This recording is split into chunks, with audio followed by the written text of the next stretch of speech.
손바닥에 새기시다, 손바닥에 새기시다라는 제목으로 함께 말씀을 나누겠습니다. 우리가 신앙생활 하다 보면 사람들 속에서 내가 잊혀진다는 경험을 할 때 그때 참 속이 상하고 또 마음이 아프기도 합니다. 누군가 내 이름을 기억해 주기를 원하고 지나온 세월의 수고를 좀 알아주면 참 좋은데, 그런데 세월이 지나면서 점차 잊혀져 간다는 거죠. 그래서 우리가 상대방의 이야기를 적극적으로 경청해 드리는 것, 그가 살아온 이야기, 또 이 교회의 70년의 이야기, 이거를 듣는 것이 굉장히 중요하겠습니다만은, 어쨌든 세월이 지나가면서 다 잊혀져 가게 되고, 사람들이 나를 안 알아주는 것 같을 때 섭섭하기도 하고 그렇습니다. 근데 문제는 사람들 사이의 문제도 그렇지만 문득 하나님께서 나를 잊으신 건 아닐까라는 생각을 할 때입니다. 하나님께서는 정말 나를 보고 계시는 거 맞나? 하나님께서는 내 기도를 기억하고 계시는가? 혹시 나를 잊어버리신 건 아닐까라는 생각을 하게 되는 거죠. 그래서 시편 13편에 보면 여호와여 어느 때까지니까 나를 영원히 잊으시나이까, 이런 그런 탄식의 기도처럼 여기 이사야서에서도 이스라엘 백성들은 시온이 이르기를 여호와께서 나를 버리시며 주께서 나를 잊으셨다 하였거니와, 주님이 나를 버리셨군요, 주님이 이스라엘을 잊어버리셨군요, 이렇게 탄식을 하더라는 겁니다. 그러나 하나님께서는 침묵 가운데 여전히 하나님의 일을 하고 계시며 하나님은 그들을 주목하고 계셨다는 사실을 오늘 말씀이 우리에게 가르쳐 주시는 겁니다. 그것을 구체적으로 살펴보는 가운데에 성경은 사랑 이야기, 하나님의 사랑 이야기인데 어떻게 매 본문마다 하나님의 사랑이 절절히 흘러 넘치는지를 오늘 이 본문의 말씀을 통해서 우리가 한번 그 방법을 찾아보려고 하는 겁니다. 시온이 이르기를 여호와께서 나를 버리시며 주께서 나를 잊으셨다 하였거니와, 여인이 어찌 그 젖 먹는 자식을 잊겠으며 자기 태에서 난 아들을 긍휼히 여기지 않겠느냐. 하나님은 사랑의 이미지로 여인이 젖 먹는 자식을 잊을 수 없으며 자기 태에서 난 아들을 긍휼히 여기지 않을 수 없다고 그렇게 강조하고 있는 겁니다.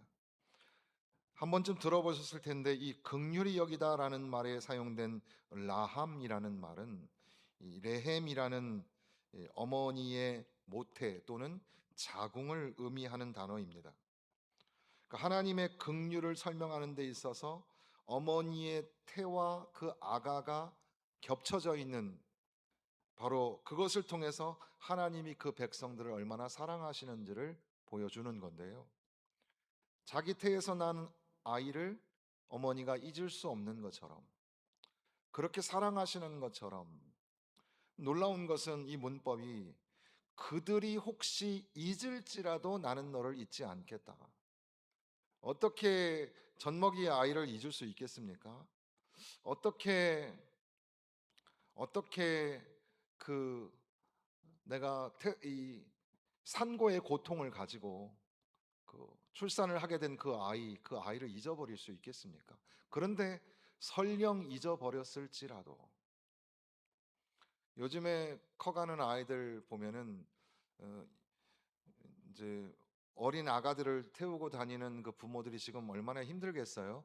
그런데도 불구하고 선배로서, 야, 너네 그때가 제일 좋은 거야. 그때 애기들이 효도 다 해. 나중에 크면 너네하고 얘기도 안 해준다? 조금 키워나 보면 그렇거든요. 그런데 우리들은 항상 다 커버린 자식들이지만 내 품 안에 있는 아가처럼 생각할 때가 너무 많죠. 3살, 4살 때 우리 큰애를 괌에 데려가고 그 똑같은 나이 또래 둘째를 그 어, 만리장성을 데려간 적이 있었거든요. 중국에. 거기를 막 뛰어다니던 애들, 막 땀을 뻘뻘 흘리고 내 어깨에 앉혀놓고 손 위에 들고 다녔던 애들이 지금 이제 다 훌쩍 커버렸죠. 그래도 부모는 항상 그 어렸을 때 그 사랑스러운 아가의 눈빛을 잊어버리지를 못하는 겁니다. 그 아이가 했던 몸짓, 발짓, 그리고 아빠 엄마를 불렀던 그 첫 음절. 부모는 그런 거예요. 그런데 설령 부모가 그것을 잊어버린다고 해도 하나님은 이스라엘을 잊어버리지 아니하셨다라는 겁니다. 이 말씀은 오늘 우리에게 하시는 말씀이 나는 너를 잊어버리지 아니한다. 우리 성도들, 우리 집사님, 권사님, 하나님이 나 잊어버렸었나 봐. 그래 생각이 들 때 오늘 이 말씀이 우리에게 말씀하시기를 나는 너를 잊어버리지 않는다. 어미가 자기 아이를 잊어버릴지라도 그런 일이 있으면 안 되지만 그래도 나는 너를 잊어버리지 않는다. 이렇게 말씀하시는 겁니다. 그러면서 이어서 말씀하시기를 오늘 우리가 제목으로 삼았는데 내가 너를 내 손바닥에 새겼고 야 손바닥에 새겼다. 물론 여기 히브리어에는 내가라는 말 앞에 hen이라는 보라라는 말이 들어있어요. 그러니까 자 봐라 내가 너를 얼마나 사랑하는지를 보여줄게 이런 말이 담겨져 있다는 겁니다. 그러니까 우리가 하나님의 말씀을 들으러 올 때 보라 하시는 음성을 들어야 돼. 자 얘들아 집중 이런 정도가 아니라 내가 너를 얼마나 사랑하는지를 보여줄게. 그래서 하나님 말씀을 듣고 돌아가시는 성도들은 하나님이 날 사랑하시는구나. 하나님이 날 사랑하시는구나. 믿으십니까? 날 사랑하심, 날 사랑하심. 그래, 날 사랑하시는구나. 하나님이 날 사랑하시는구나. 이것을 보라 하면서 내가 너를 손바닥에 새겼다. 내 손바닥에 새겼다. 여기 새기다라는 말이 히브리어의 하카크라는 말인데요.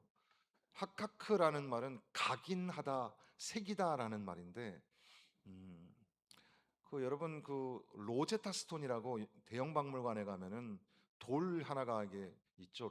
대형 박물관에서 제일 유명한 게 로제타 스톤과 이집트 미라라고 하는데 그 로제타 스톤은 굉장히 오래된 석판입니다.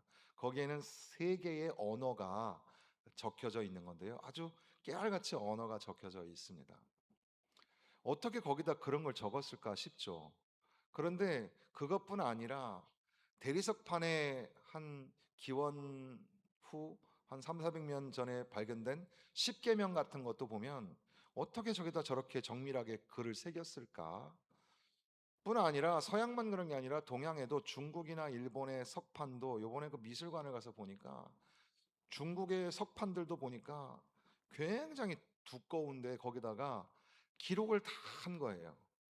서양의 고대 그리스 유적을 찾아보면은 법정에 들어간 이야기, 변호인을 어떻게 산 이야기 이걸 갖다가 석판에 그렸는데 중국의 판에도 보니까는 뭐 누구의 어머니는 음식을 잘하셨고 그래서 뭐 음식을 만들 때 이렇게 만들어야 되고 그걸 아주 상세하게 그렇게 막 새겨 넣은 거예요. 어떻게 이렇게 딱딱한 돌에다가 그림을 그리려고 생각을 했으며 쓰려고 생각을 했을까? 여기 말하는 하카크라는 말은 그 돌을 그 깎아내면서 써내는 그런 각인입니다. 색이다라는 말이죠.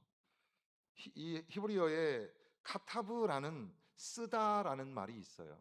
성경에도 내가 나의 마음에 너를 쓴다라는 표현이 있는데 때로는 우리가 쓴다라는 표현을 통해서도 우리가 공감을 하기도 하지만 여기에 나오는 단어는 굉장히 센 단어라는 거죠. 강한 단어로 내가 너를 내 손바닥에 새겼다라는 겁니다. 우리가 뭐 메모지에 적어 놓고 또 핸드폰에 저장하고 잊어버리지 않으려고 달력에다가 동글뱅이도 치고 이렇게 하잖아요. 그런데 그렇게 적어 놓는 것도 잊어버리지 않지만 내가 내 손바닥에다 새겨 넣겠다라는 겁니다. 그렇게 나는 너를 잊을 수 없다라는 말씀이죠. 그런데 여기 가만히 보면 우리는 이제 이 말씀을 그냥 쓱 지나가면서 읽으면은 내 하나님의 손바닥에 그 새기셨다. 뭘 새기셨을까요? 나를? 보통 우리는 이제 내 이름을 새기셨을까? 여기에 이름이라는 단어가 안 나와요. 근데 우리는 항상 내 이름이 새겨지기를 이렇게 생각을 한단 말이죠. 그러니까 이름 정도 새기는 게 아니라 너를 새기겠다는 거예요. 그러니까 이름 하나 누구누구 아무개 씨 이렇게 새기는 정도가 아니라 너 전체를 새기겠다는 거예요. 내가 너를 내 손바닥에 새기겠다. 참 굉장히 큰 은혜의 말씀이죠. 왜 하필 손바닥에 새겼을까? 여기에 여러 가지 많은 그 은혜의 말씀들이 있는데요. 손바닥에 새긴다. 이것이 가지고 있는 그 다양한 문학적인 힘을 좀 우리가 상상력을 발휘해 보는 겁니다. 요즘에는 그 이미지네이티브 프리시션이라 그래서 상상의 정확성 뭐 이런 표현을 쓰기도 해요. 그냥 무한대로 그냥 허구의 소설을 만들어낸 상상이 아니라 하나님이 우리에게 비전으로 환상으로 보여주시는 상상력의 정확성 이런 걸 생각하면서 이 말씀들을 읽어가면 우리에게 은혜가 되죠. 손바닥 한번 보세요. 우리 손. 참 우리 얼굴도 고생하지만 우리 손 참 고생이 많죠. 참 상처도 많고 수고했다. 여러분 손도 한번 만져봐 주세요. 이게 참 수고했어요. 옛날엔 예쁜 손이었는데 이 손이 참 뭘 잡을 때도 손을 쓰고 뭘 만들 때도 쓰고 세울 때도 쓰고 뭐 하여튼 우리가 뭘 움직일 때 손이 안 움직이고는 아무것도 안 되는 거예요. 일어날 때도 손이 필요하고 앉을 때도 손이 필요하고 지팽이 잡고 갈 때 손도 필요하고 누구를 잡고 갈 때도 손 꼭 잡고 무슨 말일까요? 너는 내 기억에 어디 어떤 깊은 곳 서랍 속 한 구석에 저장되어 있다라는 말이 아니라 너는 항상 내 눈 안에 있고 항상 내 손 안에 있으며 항상 나는 너를 보고 있다. 우리 손을 안 보고 살 수가 없어요. 항상 손을 봐야 되는 거죠. 이 손 안에 새겼으니 하나님의 손 안에 새겼으니 하나님이 항상 보시는 거예요. 잊어버리시지 않는 정도가 아니라 항상 나를 보시는 거예요. 믿으십니까? 하나님이 항상 보신다는 거예요. 또 하나는 그 사실 그 이 색이다라는 말이 조금 걸리는 건 오늘날 그 타투 문화가 있잖아요. 그 살을 파고 들어가서 색을 집어넣는 그 문신. 그 문신의 오랜 전통이 뭐냐면 너는 노예이다 이런 뜻이에요. 그러니까 문신 그렇게 좋아할 필요 없어요. 문신이 이제 문화처럼 지금 번해가고 있는데 옛날에만 해도 뭐 그 이렇게 아저씨들만 문신을 하는 거라 생각했는데 요즘에는 뭐 그렇게 그 예술적으로 이렇게 표현을 하려고 하지만 그 오랜 전통을 따져 들어가면 노예의 상징이 주인이 그 종에게 손이나 얼굴이나 몸에다가 표식을 했단 말이에요. 새겨 넣었다는 뜻이에요. 물론 그런 타투 문화와 여기 색이다라는 말을 다이렉트로 연결할 수 있는 해석 방법은 없지만 여기서 우리가 좀 생각해 봐야 될 것은 하나님이 주인이십니까? 우리가 주인이십니까? 하나님이 주인이시죠. 우리는 하나님의 종이잖아요. 그러면은 어떻게 돼야 되죠? 우리의 몸에다가 새겨야죠. 우리가 종이니까. 우리의 몸에다가 얼굴이나 손에다가 하나님 것 이렇게 표시를 해야 될 거란 말이에요. 그런데 어떻게 하셨다고요? 하나님이 당신 손에다가 나를 새기셨다는 겁니다. 상황이 바뀌었어요. 주인이 종의 몸에다가 새기는 건데 종만도 못한 사람을 하나님이 당신의 몸에다 새기셨다는 거예요. 얼마나 사랑하니까. 자식이 아무리 못나도 못난 자식이어도 부모는 그 자식을 가슴에 품죠. 사랑하고 한없이 사랑합니다. 그게 부모의 마음인 거죠. 하나님께서는 이스라엘 백성들을 버리신 것도 아니고 잊어버리신 것도 아니고 손바닥에 새겨놓고 항상 보고 계시면서, 그리고 상황이 역전돼서 그 노예나 종이나 그들에게 자기 몸에 새겨야 될 그런 표식을 하나님이 당신에게 하신 것처럼 관계가 바뀐 거예요. 그 정도로 하나님이 어떻게 하신다고요? 너무너무 사랑하신다는 거죠. 그래서 우리가 손주들이 이제 태어나고 하면은 우리 자식이 우리 손주를 갖다가 혼내는 거 보면은 할머니 할아버지 어때요? 기분이 안 좋아요. 근데 그냥 엄마 아빠는 막 혼을 낸단 말이에요. 그럼 할아버지 할머니는 그 마음이 아픈 거예요. 잘못을 해도 다 용서가 돼요. 다 이해가 되고. 부모의 마음이 되면 그런 거잖아요. 상황이 바뀐 거예요.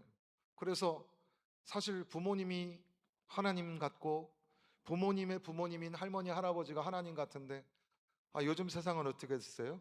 자식이 왕이고 손주는 황태자예요. 하나님은 그렇게 관계를 깨뜨려서까지도 우리를 사랑하신다는 거죠. 어머니의 품과 손바닥의 각인, 어머니의 품은 그 사랑의 따뜻함을 표현한 거라면 손바닥에 새긴 것은 그 사랑이 견고하고 지속적이다라는 것도 보여주겠습니다. 그러니까 하나님의 언약, 하나님의 신실하신 언약은 쉽게 변하는 게 아니다. 손바닥에 새겨 넣었다라는 겁니다. 얼마나 감사한 일인지 모릅니다. 그렇게 이스라엘을 새겨 넣으신 하나님, 하나님은 이스라엘을 사랑하신다라는 거죠.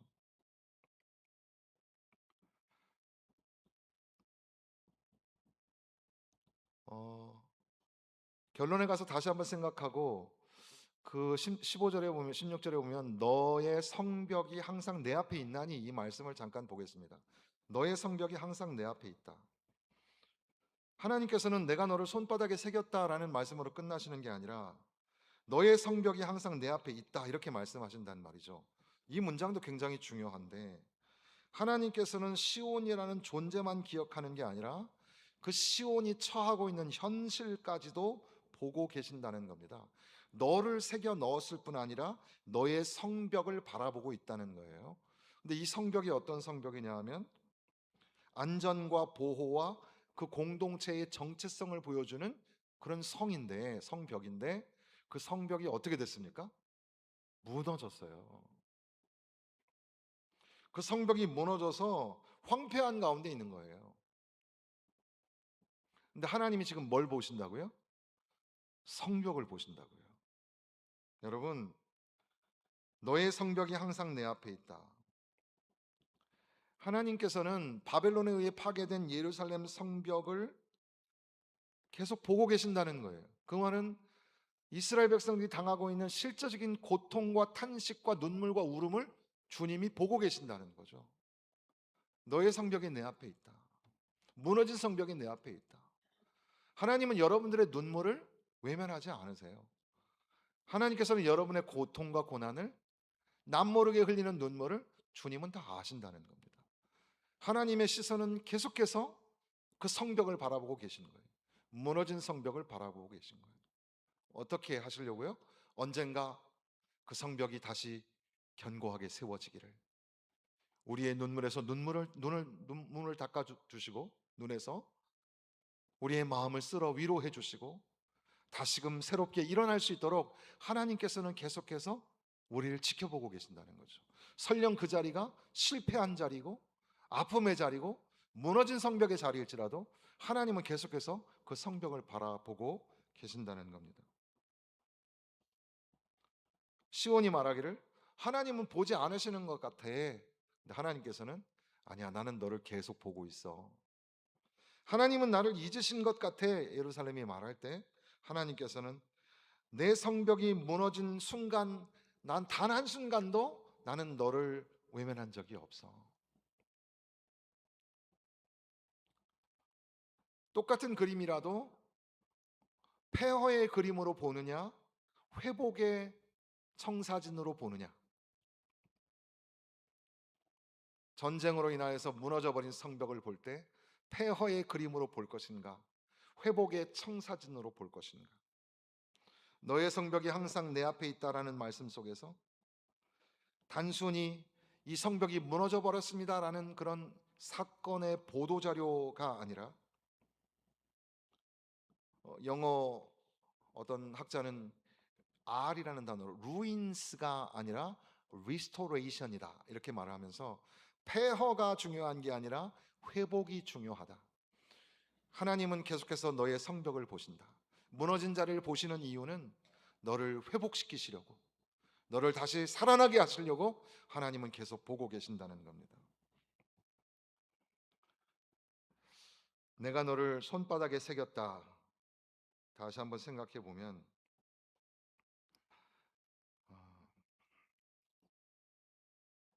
예수님께서 제자들에게 오셔서 손에 못자국을 보여주십니다. 그러니까 여기에 이사야서에 나오는 손바닥에 새겼다라는 말과 예수님의 십자가에 못 박힌 손을 직접적으로 연결하는 데는 큰 무리가 있긴 해요, 신학적으로. 그러나 그럼에도 불구하고 우리는 성경 말씀을 듣고 그 끝자락에서 예수님을 묵상하다 보니 너무 신기하게도 그 손을 통해서 연결하시는 강력한 메시지를 보게 됩니다.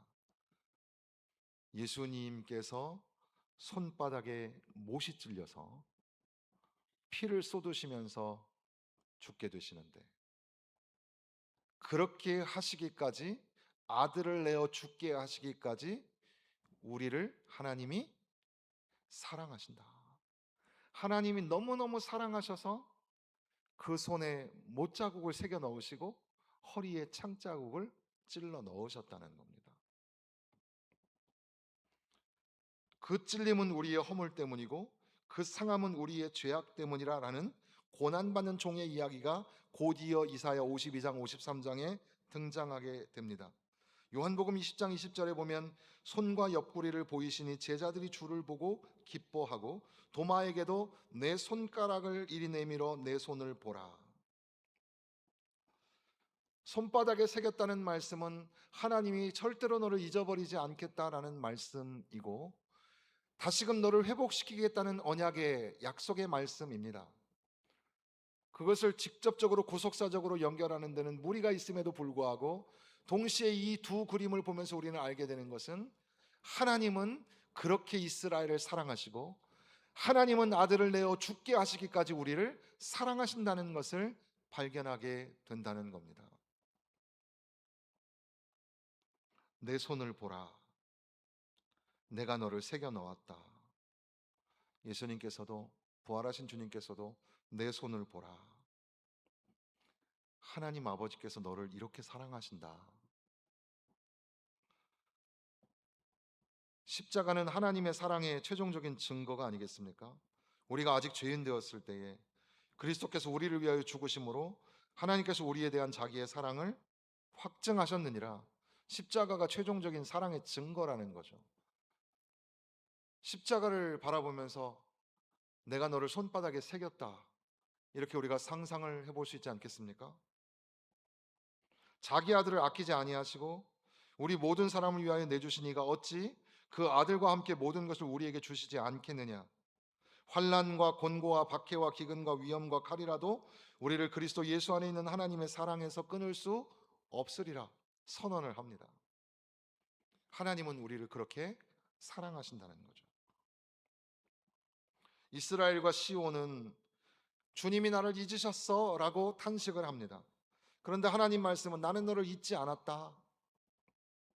성벽이 무너졌어 라는 현실이 보이는데 하나님께서는 그 무너진 성벽 앞에 내가 있다. 내가 그 성벽을 바라보고 있다. 믿음이라는 건 난 힘들지 않아, 난 괜찮아, 살만해, 이렇게 하는 자기 최면이 아닙니다. 성경에 나오는 믿음은 눈물도 있고 탄식도 있고 때로는 낙심도 합니다. 그래서 시편 42편에 보면 내 영혼아 내가 어찌하여 낭망하고 낙심하느냐, 어찌하여 불안해하느냐.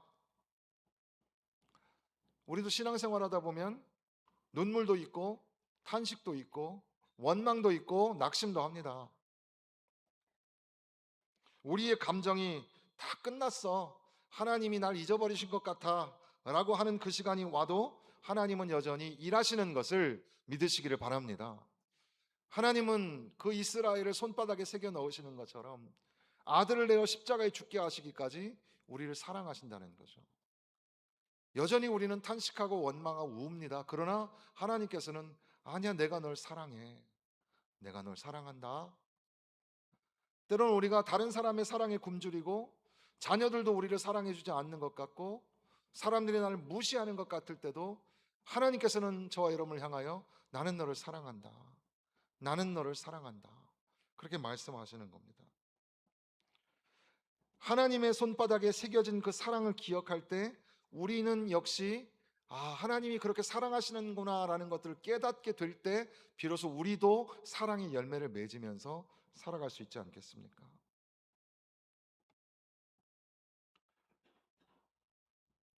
여러분은 어떤 사람입니까? 적어도 오늘 말씀을 통해서 나의 정체성을 생각해 보면 하나님의 손바닥에 새겨진 사람이죠. 나는 얼마나 멋있는 사람입니다. 옆에 있는 분들에게 멋있습니다 이렇게 한번 인사하시죠. 멋지십니다. 예.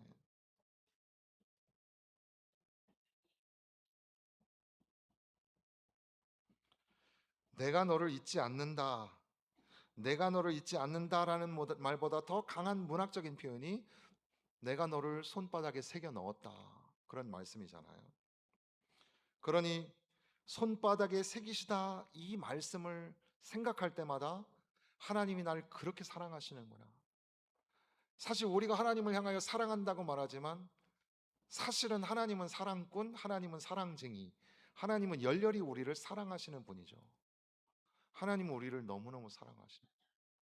우리가 실수하고 잘못된 길로 가도 하나님께서는 여전히 우리를 기다리시는 아버지의 사랑이십니다. 하나님이 보이지 않는다고 원망하고 하나님이 날 잊으신 것 같다고 탄식할 때에도 하나님은 그 자리에 멈추어 계시고 계속해서 우리만 바라보고 계시는 겁니다. 나는 너를 잊지 아니할 거다. 보라, 내가 너를 내 손바닥에 새겨 넣었다. 우리가 잊지 말아야 될 것은 설령 사람이 잊어버릴지라도 하나님은 잊어버리지 않으신다는 겁니다. 우리도 이 기억 상실증 또는 뭐 어른들에게는 치매 같은 거 참 두렵죠. 적어도 우리가 신앙적으로 영적으로는 이런 이 건망증, 기억 단기 상실증 이런 거에 걸리지 않고 청명하게 사시기를 주님의 이름으로 부탁을 드립니다. 그런데 하나님께서는 절대로 잊어버리시는 적이 없어요. 하나님이 여러분들을 다 기억하십니다. 한 분 한 분을 다 기억하십니다. 설령 우리끼리는 서로 누군지 모르고 잊어버려도 하나님은 절대로 잊어버리지 않으십니다. 손바닥에 새겨 넣으셨습니다. 아들을 내어 십자가에 죽게 하시고 그 아들의 손바닥에 못자국을 새기셨습니다. 그러므로 우리는 하나님이 나를 사랑하신다 이렇게 고백하는 겁니다. 하나님은 나를 사랑하시는군요. 날 사랑하시는군요. 날 사랑하시는군요. 그런 고백으로 한 주간 믿음으로 승리하시기를 바랍니다.